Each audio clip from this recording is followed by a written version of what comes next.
Jeremy Stephans, rank number 7, flyweight versus the number 9 Calvin Kattar.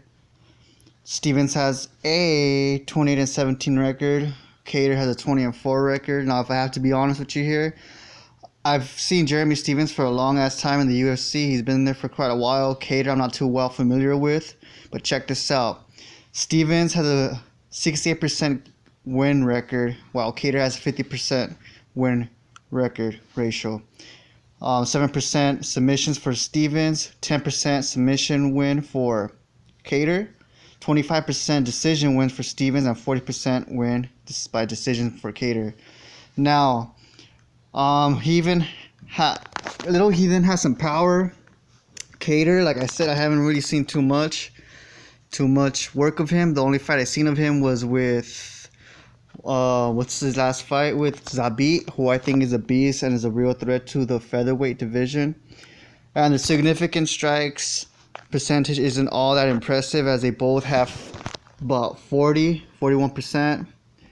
Their defense is a little bit more impressive, 58%, 57%. Takedown accuracy, I guess these guys don't really go for takedowns.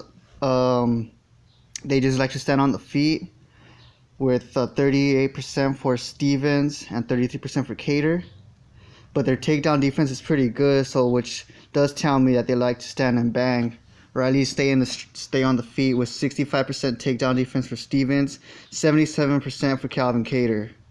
Now, I know Kattar, I'm not really too familiar with. Like I said, I'm pretty sure he's relatively new to the UFC, but people say he's a beast, which I don't doubt them. But still, just seeing him fight Zabit, I know some people thought that Kattar won, and I would have to go back and watch that to actually give a fair point. But it was an unanimous loss against Zabit.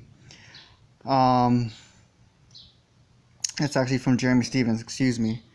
This is Jeremy Stephans. He's on a 3-fight losing streak. Jose Aldo, nasty punch to the body that ended that fight. Zabit just outclassed him on the feet, and he lost to Yair Rodriguez, which I would say Stephens won the last round for that fight. Yair was piecing him up pretty good. And of course, his last win was against Josh Emmett with that brutal and vicious, I believe it was an elbow on the ground that broke Josh's jaw, if I'm not mistaken. I know, or he fractured something or really fucked him up that kept Josh Emmett out for a while. And he did beat Gilbert Melendez by decision. He lost to Renato Carneiro and Frankie Edgar. Before that, he won Renan Barão and lost to Max. Won Dennis Bermudez, lost to Charles Oliveira, lost to Cub Swanson.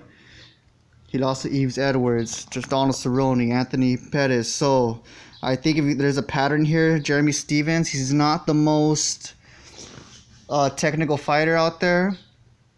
And I seen him in the weigh-ins. He did miss weight by 3.5, 4.5 pounds, which plays a huge factor in the fight. Usually the person that misses weight is the one that wins. But as I saw him weighing in, he looked out of it. Like, he seemed really dehydrated. He didn't look healthy. And usually, like I just said, the person who misses weight wins.